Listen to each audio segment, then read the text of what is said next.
ಹಾ, ಸ್ನೇಹಿತರೆ ನಮಸ್ಕಾರ. ನಾನು ಜಯಪ್ರಕಾಶ್ ನಾಗ್ತಿಹಳ್ಳಿ. ನನ್ನ ಜೊತೆ ಇದ್ದಾರೆ 3 ಡೇಸ್ ಕ್ಯಾಂಪ್ ಅಟೆಂಡ್ ಮಾಡಿರುವ ಶೈಲಜಾ ಮತ್ತು ಡಾಕ್ಟರ್ ತಿಪ್ಪೇಸ್ವಾಮಿ. ಪಬ್ಲಿಕ್ ಸ್ಪೀಕಿಂಗ್ ಬಗ್ಗೆ ನಾನು ವಿಶೇಷವಾಗಿ ಕಮ್ಯುನಿಕೇಷನ್ ಸ್ಕಿಲ್ಸ್ ಬೇಸ್ ಇಟ್ಕೊಂಡು 3 ದಿನದ ಶಿಬಿರ ಮಾಡ್ತೀನಿ. 7 ಶಿಬಿರ ಮಾಡಿದ್ದೀನಿ. 8ನೇ ಶಿಬಿರ 2026ರಲ್ಲಿ ಇಷ್ಟರಲ್ಲಿ ಡೇಟ್ ಅನೌನ್ಸ್ ಮಾಡಬೇಕು. ಆದರೆ ಬೇರೆ ಬೇರೆ ಬ್ಯಾಚಲ್ಲಿ ಇಬ್ಬರು ಬಂದಿದ್ದರು, ಡಾಕ್ಟರ್ ತಿಪ್ಪೇಸ್ವಾಮಿ ಮತ್ತು ಶೈಲಜಾ.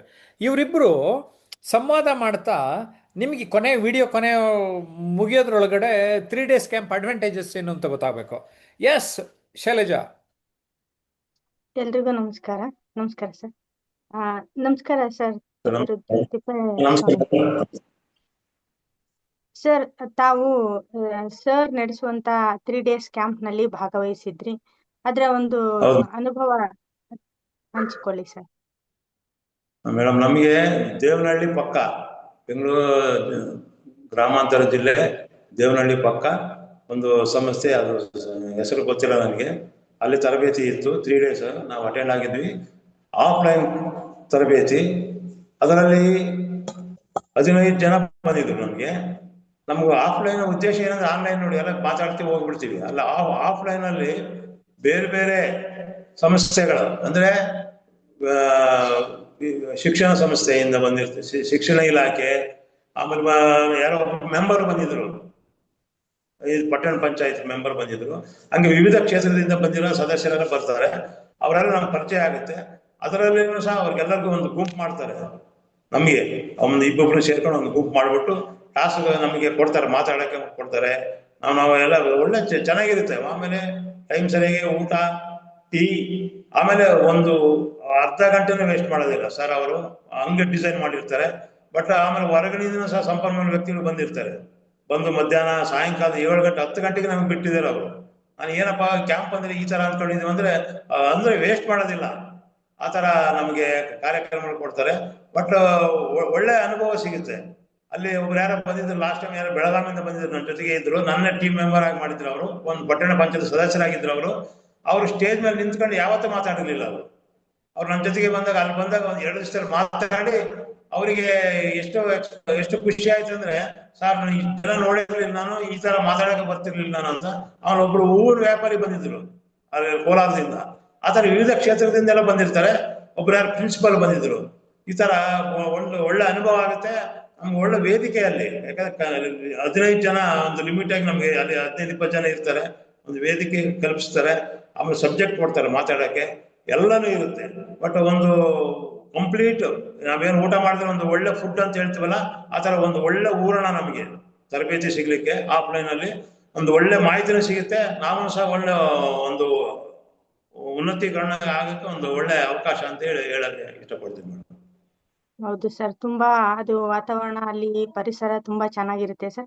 ಅಲ್ಲಿ ಆ ಸ್ಥಳದ ಬಗ್ಗೆ ತಾವು ಹೇಳಿದ್ರಿ. ಹೌದು ಸರ್, ತುಂಬಾ ಚೆನ್ನಾಗಿತ್ತು. ಹಾಗೆ ಆ ಸರ್ ಮಾರ್ಗದರ್ಶನದ ಬಗ್ಗೆ ಒಂದೆರಡು ಮಾತುಗಳನ್ನ ಹೇಳಿ. ಅದೇ ಹೇಳಿದ್ವಲ್ಲ, ಅವರು ಒಂದು 10 ನಿಮಿಷ ಕಾಲು ಗಂಟೆ ವೇಸ್ಟ್ ಮಾಡೋದಿಲ್ಲ. ಅವರು ಬೆಳಗ್ಗೆ 7 ಗಂಟೆಗೆ ಬರ್ಬೇಕಂತ ಹೇಳ್ತಾರೆ. 7 ಗಂಟೆಗೆ ಅವ್ರು ವಾಕಿಂಗ್ ಹೋಗ್ತಾ ಇರ್ತಾರೆ. ಆ ಜಾಗದಲ್ಲಿ ವಾಕಿಂಗ್ ಕರ್ಕೊಂಡು ಹೋಗ್ತಾರೆ. ಗಿಡ ತೋರಿಸ್ತಾರೆ, ಒಂದು ಪಾಯಿಂಟ್ ತೋರಿಸ್ತಾರೆ. ಅಲ್ಲೊಂದು ಡಿಸ್ಕಷನ್, ಇದ್ರ ಬಗ್ಗೆ ಏನ್ ಹೇಳ್ತಾರೆ, ಇದ್ರ ಬಗ್ಗೆ ಏನ್ ಹೇಳ್ತಾರೆ, ಎಲ್ಲ ಎಕ್ಸ್ಚೇಂಜ್. ಅದು ಯಾವ್ದು ಸಬ್ಜೆಕ್ಟ್ ಅವ್ರಿಗೆ ಇದೇ ತರ ಅಂತಲ್ಲ. ಕ್ಯಾಂಪ್ ಅಂದ್ರೆ ಅವರು ಯಾವ್ದೋ ಒಂದು ಗಿಡ ಕಂಡ್ರೆ, ಇದು ಯಾವ ಗಿಡ, ಯಾರು ನೋಡಿದ್ರೆ ಹೇಳಿ, ಇದ್ರ ಬಗ್ಗೆ, ಇದ್ರ ಬಟಾನಿಕಲ್ ನೇಮ್ ಏನು, ಸೈಂಟಿಫಿಕ್ ನೇಮ್ ಏನು, ಅದೇ ಒಂದು ಎಕ್ಸ್ಚೇಂಜ್ ಮಾಡ್ತಾರೆ. ಅಲ್ಲ ಒಂದು ನಾವು ಎಕ್ಸ್ಚೇಂಜ್ ಆಗಿ ಮಾತಾಡ್ತೀವಿ. ಆ ತರ ಒಂದು ತರಬೇತಿ ಕೊಡ್ತಾರೆ. ಒಂದು ಬೆಳಗ್ಗೆ 7 ಗಂಟೆ, ಆಮೇಲೆ ಹೊರಗೆ ಬಂದ ತಕ್ಷಣ ಟೀ ಆಗುತ್ತೆ. ಟೀ ಆದ ತಕ್ಷಣ ಇಷ್ಟು ಗಂಟೆಗೆ ಬರ್ಬೇಕು ನೀವು, ಟಿಫನ್ ಇಂಥ ಜಾಗದಲ್ಲಿ ಇದೆ, ಎಲ್ಲ ಅಪ್ ಟು ಡೇಟ್. ಟೈಮಿಂಗ್ಸ್ ಮಾತ್ರ, ಆಮೇಲೆ ಮೇಂಟೆನೆನ್ಸ್ ಮಾತ್ರ ಸೂಪರ್. ಆಮೇಲೆ ಅಟ್ ದಿ ಸೇಮ್ ಟೈಮ್ ನಮಗೆ ಒಳ್ಳೆ ಸಬ್ಜೆಕ್ಟ್, ನಮಗೆ ಮಾಹಿತಿನೂ ಕೊಡ್ತಾರೆ. ಆ ಸಂಪನ್ಮೂಲ ವ್ಯಕ್ತಿಗಳು ಬರ್ತಾರೆ. ಆ ತರ ಇರೋದ್ರಿಂದ ಅದೊಂದು ನಾವು ಕಾನ್ಸಂಟ್ರೇಷನ್ ಮಾಡ್ಬೇಕಷ್ಟೇ. ಅಲ್ಲಿ ಎಲ್ಲೋ ಒಂದ್ ಕಡೆ ತಗೊಂಡೋಗ್ಬಿಟ್ಟು ಏನಪ್ಪಾ ಈ ತರ ಅಂತ ಹೇಳಿ ಬೇರೆ ಉದ್ದೇಶ ಇಟ್ಕೊಂಡು ಬರಬಾರ್ದು. ಬಟ್ ಒಂದು ಒಳ್ಳೆ ವೇದಿಕೆ, ಒಳ್ಳೆ ಜಾಗ, ಒಳ್ಳೆ ನಮ್ಗೆ ಜೀವನದಲ್ಲಿ ಇಂಥ ಅವಕಾಶಗಳೆಲ್ಲ ಸಿಗಲ್ಲ. ನಾವೆಲ್ಲ ಟೂರ್ ಹೋಗಿರ್ತೀವಿ, ಕ್ಯಾಂಪ್ಗಳು ಮಾಡಿರ್ತೀವಿ, ಫೈರ್ ಕ್ಯಾಂಪ್ ಅಂತ ಏನೇನೋ ಎಂತೆಂಥ ಕ್ಯಾಂಪ್ಗಳು ಮಾಡ್ಕೊಂಡು ಬಂದಿರ್ತೀವಿ. ಆದ್ರೆ ಇದು ರಿಯಲಿ ವ್ಯಕ್ತಿತ್ವ ವಿಕಸನಕ್ಕೆ ನಿಜವಾದ ತರಬೇತಿ ಅಂದ್ರೆ ಇದು ನಾಲ್ಕು ಸರ್ ಅರೇಂಜ್ ಮಾಡುವಂತ ತರಬೇತಿ ಅಂತ ಹೇಳಕ್ ಇಷ್ಟಪಡ್ತೀನಿ. ಸರ್, ಒಂದು ಕಾರ್ಯಾಗಾರ ತಮ್ಮ ವ್ಯಕ್ತಿತ್ವ ವಿಕಸನದಲ್ಲಿ ಹೇಗೆ ಸಹಾಯಕ ಆಯ್ತು ಸರ್? ಅದನ್ನ ಹೇಳ್ತೀವಲ್ಲ, ಈಗ ನಾವು ವ್ಯಕ್ತಿತ್ವ ವಿಕಸನ ಅಂದ್ರೆ ಅವರು ನಮ್ಗೆಲ್ಲ ಮಾರ್ಗದರ್ಶನ ಹೇಳ್ತಾರೆ, ತರಬೇತಿ ಕೊಡ್ತಾರೆ, ಎಲ್ಲ ಏನೇನ್ ಬೇಕೋ ನಮ್ಗೆಲ್ಲ ಪೂರ್ಣ ಬಡಿಸ್ತಾರೆ. ಅದನ್ನ ನಾವು ಹೊರಗೆ ಬಂದು ಅದನ್ನು ಬಳಸ್ಕೋಬೇಕು ನಾವು ಅದನ್ನು ಅದ್ರ ಮೇಲೆ ಏಣಿ ಒಂದು ಸ್ಟೆಪ್ 2 ಸ್ಟೆಪ್ ಏರ್ಬೋದು, ಅದ್ಮೇಲೆ 3 4 ನಾವೇ ಏರ್ಬೇಕು. ನಮ್ಗೆ ಅನುಕೂಲ ಆಗಿದೆ ಬಿಡೋದು ಅದು ಎರಡನೇದು. ಯಾಕಂದ್ರೆ ನಾವು ಅದು ವೇದಿಕೆ ಅದನ್ನು ಹೋಗ್ತಾ ಇದ್ರೆ ಆಗುತ್ತೆ, 100% ಎಲ್ಲರಿಗೂ ಆಗುತ್ತೆ. ನನಗೆ ಆಗಿರುತ್ತೆ ಹೇಳೋದು ನಾನು ಇಷ್ಟ ಇಲ್ಲ. ಏನೋ ಒಂದು ಮಾಹಿತಿ ಕೊಡ್ತಾರಲ್ಲ, ಆ ತರ ಒಂದು ವಾತಾವರಣ ಕೊಟ್ಟಿದಾರಲ್ಲ, ದಟ್ ಇಟ್ ಸೆಲ್ಫ್ ಇದೆ ನಮ್ಗೆ, ನಮ್ ಕೊಡುಗೆ. ನಾನೇನು ಆನಂದ್ ಹೇಳಿದ್ರಲ್ಲ, ನಮ್ಗೆ ಕಾನ್ಸ್ಟೇಬಲ್ ಆದ್ರೆ ಅದು ಆಗ್ಬೇಕಂತ ಏನಿಲ್ಲ. ಸಮಾಜದಲ್ಲಿ ಒಬ್ಬ ವ್ಯಕ್ತಿ ನಾವು ಈ ಇನ್ಫಾರ್ಮೇಶನ್ ಹೆಚ್ಚು ನಮ್ಮ ಮೈಂಡ್ ಅಲ್ಲಿ ಇದ್ರೆ, ಇಂಥ ವಾತಾವರಣ ನಾವೆಲ್ಲ ತರಬೇತಿ ಸಿಕ್ಕಿದ್ರೆ ಅದೇ ಒಂದು ಅಚೀವ್ಮೆಂಟ್ ನಮಗೆ. ನಾವೇನು ಆದ ತಕ್ಷಣ ಬಂದ ತಕ್ಷಣ ಅದರಿಂದ ತರಬೇತಿ ಪಡೆದ ತಕ್ಷಣ ನಾವೇನೋ ಒಂದು ಹುದ್ದೆ ಏರ್ತೀವಿ, ಒಂದು ಅದು ಕೊಟ್ರು ಇದು ಕೊಟ್ರು ಅದು ಸಿಕ್ತು ಇದು ಸಿಕ್ತು ಅಂತಲ್ಲ. ಅದು ಆಟೋಮೆಟಿಕ್ ಇವೆಲ್ಲ ಸ್ಟೆಪ್ ನಿಮ್ಗೆ ದಾರಿಗಳು, ನಿಮ್ ಮುಂದೆ ಒಳ್ಳೆ ಬೆಳವಣಿಗೆ ಆಗ್ಲಿಕ್ಕೆ ಇವೆಲ್ಲ ದಾರಿಗಳು, ದಾರಿಗಳು ಅಂತಾರಲ್ಲ ಆ ತರ ಇವೆಲ್ಲ ಒಂದು ಒಳ್ಳೆ ವೇದಿಕೆ. ಅದನ್ನ ಬಳಸ್ಕೋಬೇಕು ನಾವಷ್ಟು. ಅದು ಯಾವತ್ತಿದ್ರು ಒಂದು ಪುಟಕೃತ ನಿಮ್ಗೆ ನಿಮ್ಗೆ ನಾಲೆಡ್ಜ್ ಅಲ್ಲಿ ಒಂದು ಸಬ್ಜೆಕ್ಟ್ ಇದ್ರೆ, ನಿಮ್ಮ ಮೈಂಡ್ ಅಲ್ಲಿ ಸಬ್ಜೆಕ್ಟ್ ಹೆಚ್ಚು ಇದ್ರೆ ಯಾವತ್ತು ಒಂದ್ ದಿವಸ ಎಲ್ಲಾನು ಅನುಕೂಲ ಆಗುತ್ತೆ, ಬರುತ್ತೆ.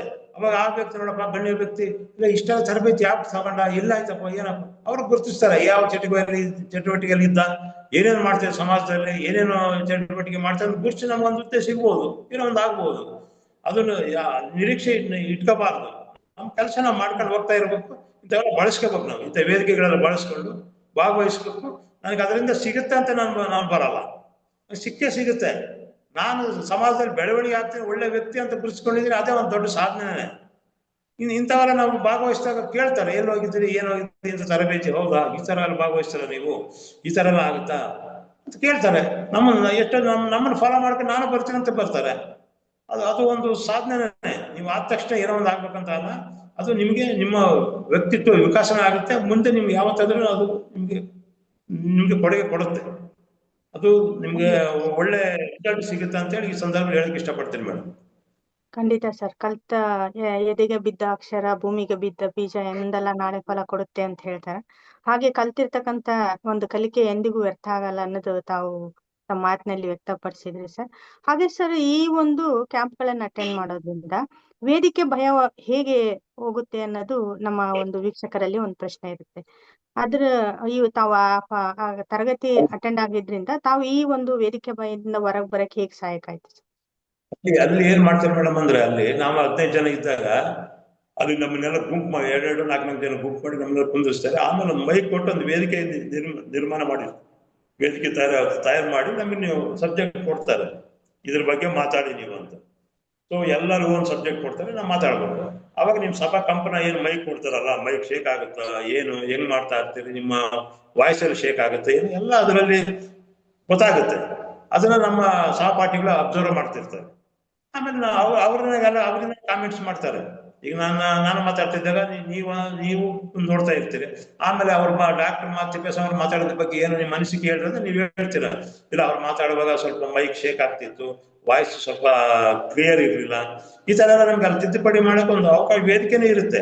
ನಾವೇನ್ ತಪ್ಪು ಮಾಡಿದ್ವಿ ಅಂತ ಗೊತ್ತಾಗ್ಬೇಕಲ್ಲ. ಫಸ್ಟ್ ನಿಮ್ಗೆ ಮಾತಾಡಕ್ ಕೊಡ್ತಾರೆ, 2ನೇ ದಿವಸಕ್ಕೂ ಕೊಡ್ತಾರೆ, 3ನೇ ದಿವಸಕ್ಕೆ ಚೆಕ್ ಮಾಡ್ತಾರೆ. ಅವರು ನಿಮ್ಮ ಇಂಟರಾಕ್ಷನ್ ಬೇರೆ ನಿಮ್ಮ ಗುಂಪಲ್ಲೇ, ನಿಮ್ಮ ಸಹಪಾಠಿಗಳಲ್ಲೇ ಅವ್ರ ಬಗ್ಗೆ ಅನಿಸಿಕೆ ಹೇಳಿ ಅಂತ ಕೇಳ್ತಾರೆ. ಅವಾಗ ನಾವು ತಿದ್ದುಪಡಿ ಮಾಡಕ್ ಅವ್ರನ್ನ 4 ಹೇಳಿ ಸರಿ ಇರ್ತಾರೆ. ಅವ್ರು ಹೇಳಿದ್ ಕರೆಕ್ಟ್ ಇದೆ, ಇಂಥದ್ದಿದ್ರೆ ಇದನ್ನೇ ಸರಿ ಮಾಡ್ಕೋಬೇಕಂತ ಅವ್ರು ನಮ್ಗೆ ಹೇಳ್ತಾರೆ, ತಿದ್ದುಪಡಿ ಮಾಡ್ತಾರೆ. ಯಾಕಂದ್ರೆ ಅವ್ರ ಮುಂದೆನೆ ಈಗ ಅವರಷ್ಟಕ್ಕೆ ಅವ್ರು ಎಲ್ಲ ಹೇಳಕ್ ಆಗೋದಿಲ್ಲ.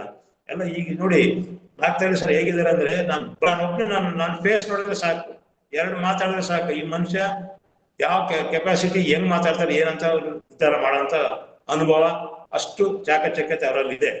ಹಾಗಾಗಿ ಅಂತ ವ್ಯಕ್ತಿ ಇಂಥ ಕಾರ್ಯಕ್ರಮಗಳು ಮಾಡ್ತಾರೆ ಅಂದ್ರೆ ಇಟ್ಸ್ ಗ್ರೇಟ್, ರಿಯಲ್ ಅಚೀವ್ಮೆಂಟ್ ಇದು. ನಾವು ಯಾಕೆ ಬಂದ ತಕ್ಷಣ ಅಟೆಂಡ್ ಆದ ತಕ್ಷಣ ನಮ್ಗೆ ಅದು ಸಿಕ್ತು ಇದು ಸಿಕ್ತು ಅಂತ ಹೇಳೋದಲ್ಲ.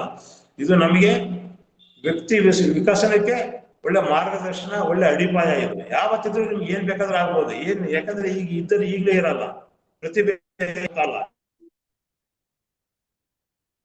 ತುಂಬಾ ಚೆನ್ನಾಗಿ ಹೇಳಿದ್ರಿ ಸರ್. 3 days ಕ್ಯಾಂಪ್ ಅಟೆಂಡ್ ಆಗೋದ್ರಿಂದ ವೇದಿಕೆ ಭಯದಿಂದ ಹೊರಗೆ ಬರ್ಬೋದು, ಒಳ್ಳೆ ಕಮ್ಯುನಿಕೇಶನ್ ಸ್ಕಿಲ್ ಕಲಿಬಹುದು. ಹಾಗೇನೆ ವ್ಯಕ್ತಿತ್ವ ವಿಕಸನಕ್ಕೆ ಬೇಕಾದಂತ ಹಲವು ಅಲ್ಲಿ ಚಟುವಟಿಕೆಗಳನ್ನ ಸರ್ ಕೈಗೊಳ್ತಾರೆ. ಹಾಗೆ ಅಲ್ಲಿ ಸರ್ ಒಂದು ಮಾರ್ಗದರ್ಶನ, ಅವರ ತಿದ್ದುವಿಕೆ ವ್ಯಕ್ತಿಯನ್ನ ಪರಿವರ್ತನೆ ಮಾಡುತ್ತೆ ಅನ್ನೋದು ತಮ್ಮ ಒಂದು ಅನುಭವದಲ್ಲಿ ಹೊಸಾಗಿ ನಮಗೆ ತಿಳಿಸಿಕೊಟ್ರಿ ಸರ್. ಧನ್ಯವಾದಗಳು ಸರ್, ಎಲ್ರಿಗೂ ಧನ್ಯವಾದ. S Shailaja, thank you very much. Naveen, ಇವರಿಬ್ರು ಸಂವಾದ ನೋಡಿದ್ರೆ ಹೇಗೆ ಅನಿಸ್ತು ಸರ್? ಅದಕ್ಕೆ ಸರ್ ಫಸ್ಟ್ ಡೇ ಇಂದನೂ ಕೂಡ ನಾನು ಆ ಒಂದು ಕಾರ್ಯಕ್ರಮ ಅಟೆಂಡ್ ಆಗ್ಬೇಕು ಅಂತಾನೆ ತುಂಬಾ ಇಷ್ಟ ಇದೆ. ಅದಿನ್ನು ಯಾವತ್ತು ಆಗುತ್ತೋ ಗೊತ್ತಿಲ್ಲ. ಆದಷ್ಟು ಬೇಗ ಆದ್ರೆ ನಂಗೂ ತುಂಬಾ ಅನುಕೂಲ ಆಗುತ್ತೆ. ಓಕೆ. ಯಾಕೆಂದ್ರೆ ನಿಮ್ದು ಒಂದು ನಮ್ಗೆ ವೀಕ್ಲಿ ಕ್ಲಾಸೇನೆ ನಮ್ಗೆ ಹೆಚ್ಚು ಕಡಿಮೆ ಎಷ್ಟೋ ಬದಲಾವಣೆ ಮಾಡ್ತಾನೆ ಇರುತ್ತೆ ಸರ್. ಆಕ್ಚುಲಿ ಈಗ ಇಲ್ಲಿರೋ ಅಷ್ಟು ಜನರು ಕೂಡ ಮುಂದೊಂದ್ ದಿವಸ ಯಾವ್ದೋ ಒಂದು ವಿಚಾರದಲ್ಲಿ ಖಂಡಿತವಾಗ್ಲೂ ಸಮಾಜದಲ್ಲಿ ಸಾಧಕರಾಗೇ ಆಗ್ತಾರೆ ಸರ್. ಅಷ್ಟ್ ಮಾತ್ರ ನಂಗಂತೂ ಅನ್ಸುತ್ತೆ. ಯಾಕೆಂದ್ರೆ ಆ ತರದ್ದು ನಾನು ಕೂಡ ಇನ್ವಾಲ್ವ್ಮೆಂಟ್ ಅಲ್ಲಿ ಇದ್ದೀನಿ. ಬೇರೆ ಎಲ್ಲರೂ ಇರ್ತಾರೆ ಅಲ್ಲಿ. ತಿಪ್ಪೇಸ್ವಾಮಿ ಸರ್ ಮಾತಾಡಿರೋದಾಗಿರ್ಬೋದು ಅಥವಾ ಶೈಲಜಾ ಮೇಡಮ್, ಇಲ್ಲಿರೋ ಅಷ್ಟು ಜನರು ಕೂಡ ಸಮಾಜದಲ್ಲಂತೂ ಒಂದು ಒಳ್ಳೆ ವ್ಯಕ್ತಿತ್ವವಾಗಿ ಗುರುತಿಸ್ಕೊಂತಾರೆ ಸರ್. ಅಷ್ಟ್ ಮಾತ್ರ ಸತ್ಯ. Okay, thank you very much.